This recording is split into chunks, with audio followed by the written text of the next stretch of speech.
Sir ଆମ ଗାଁରେ ମୁଁ ସେତେବେଳେ 15 ବର୍ଷର ହେଇଥାଏ।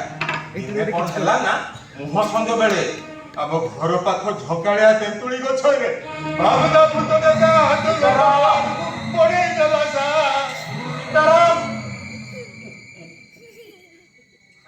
ଆଜ୍ଞା ସାର୍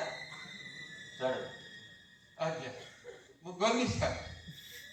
ଏ ଭୂତ କଥା କହିଲା ବେଳକୁ ସାର୍ ମାନଙ୍କୁ ଡର ମାରୁଛି ବୋଧେ। କଣ ନା ଯା ସେଆଡେ ମୁଁ ଗଲି ସାର୍। ମୁଁ ଗଲି ଓକେ ଓକେ ମୁଁ ଗଲି ମୁଁ ଏଠି ଟିକେ ଆରାମ ଗଲି। କରୁଛି। ତମେ ମତେ ସେ ଚିଠି ଗୁଡାକ ଟିକେ ବ୍ରିଫ କର। ସାର୍ ତିନିଟା ଚିଠି ସାର୍ ଅଫିସିଆଲ ଆଉ ଦିଟା ପର୍ସନାଲ। ହଁ ଅଫିସିଆଲ ଚିଠି ଗୁଡା ରଖିଦିଅ, ମୁଁ କାଲି ସକାଳେ ନିଜେ ଦେଖିବି। ଆଜ୍ଞା ପର୍ସନାଲ ଚିଠି ରଖିବ। এই চিঠিটা লিখিଛନ୍ତି doctor Samuel Hadu, care of ministry of culture. আচ্ছা এটা পর্সনাল না অফিসিয়াল? আপনার নাঁরে কিন্তু আসছে, দিও। সেমতি কিছু লেখা যায়নি। আচ্ছা চিঠিটা করে কি পড়ো। Sir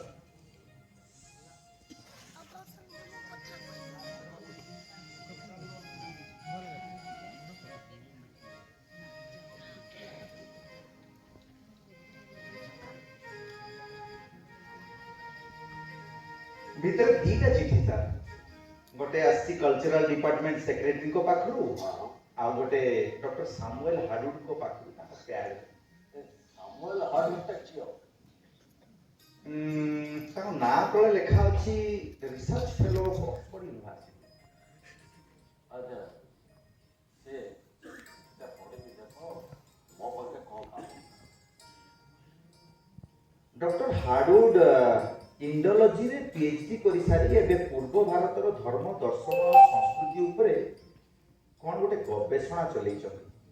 religion, philosophy and culture of eastern India.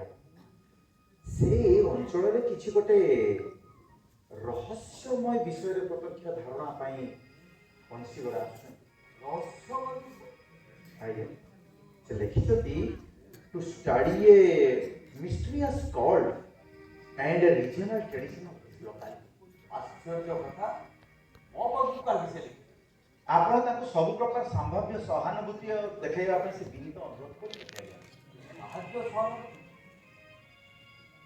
ଆଉ ଏଇ ଚିଠିରେ ସେକ୍ରେଟାରୀ ମହାଶୟ ଆପଣଙ୍କ ନିର୍ମାଣ ପ୍ରତିଭାର ଭୂୟସୀ ପ୍ରଶଂସା କରିବା ସହିତ ଇଣ୍ଡିଆନ କଲଚର ଆଣ୍ଡ ହେରିଟେଜ ପ୍ରତି ସାମାନ୍ୟ ସୁଦୃଷ୍ଟି ଦେବାକୁ ଅନୁରୋଧ କରିଥିଲେ।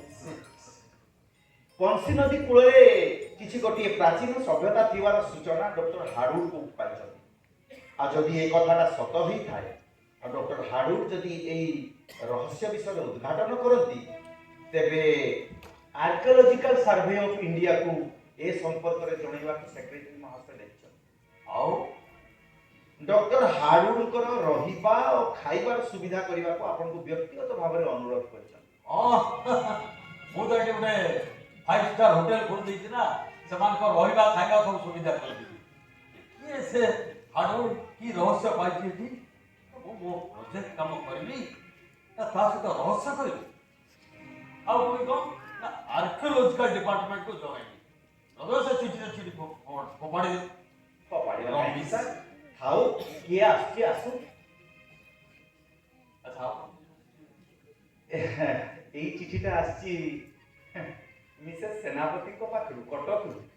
ଏଇଟା ସାର୍ ଆପଣ ନିଜେ ପଢ଼ିବେ। ଆରେ ସିଏ କାହିଁକି ଆଉ ମାସକୁ ଖଣ୍ଡେ ଖଣ୍ଡେ ଚିଠି ଦେଉଛନ୍ତି? ମାସକୁ ତ ମାସ ଟଙ୍କା ପଠାଇ ଦିଅନ୍ତି।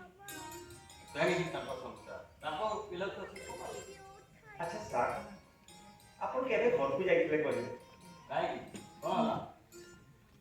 ମୋର ଯାହା ବିଶ୍ୱାସ ଆପଣ ଗତ ପୂଜା ଛୁଟି ପରଠାରୁ ଆଉ ଘରକୁ ଯାଇନାହାନ୍ତି। ମାନେ ଅକ୍ଟୋବର ଟୁ ଜୁନ 8 ମାସ ହେଇଗଲା। ତମେ କ'ଣ ଭାବୁଛ ଏଇ 8 ମାସ ଭିତରେ ମୋ ସ୍ତ୍ରୀ ଓ ପିଲା ଛୁଆ ମୋ ଚେହେରା ଭୁଲି ଦେଇଥିଲେ? ନାଇଁ ସାର୍, ଆପଣ ଏଇ ରଜରେ ଟିକେ ଘରକୁ ଯାଆନ୍ତି ବୁଲି ଆସି। ଆରେ ମୁଁ କହିଲି ନା, ମନସୁନ ବ୍ରେକ୍ ପୂର୍ବରୁ ରାସ୍ତା କାମ ଶେଷ ହେବା ଦରକାର। ରାସ୍ତା କାମ ଠିକ ଏ ଡାଇଭରସନ ସମସ୍ୟାର ସମାଧାନଟା ଟିକେ ହେଇଗଲେ ରାସ୍ତା କାମ ଠିକ ଚାଲେ। ଆରେ ମୁଁ କହିଲି ନା ସଡ଼କ ନକ୍ସାରେ କୌଣସି ପରିବର୍ତ୍ତନ ହେବ ନାହିଁ। No question of diversion. Okay sir ଜଣେ ବାବାଜୀ ଆପଣଙ୍କ ସାଙ୍ଗରେ ଦେଖା କରିବା ପାଇଁ ଚାହୁଁଛନ୍ତି।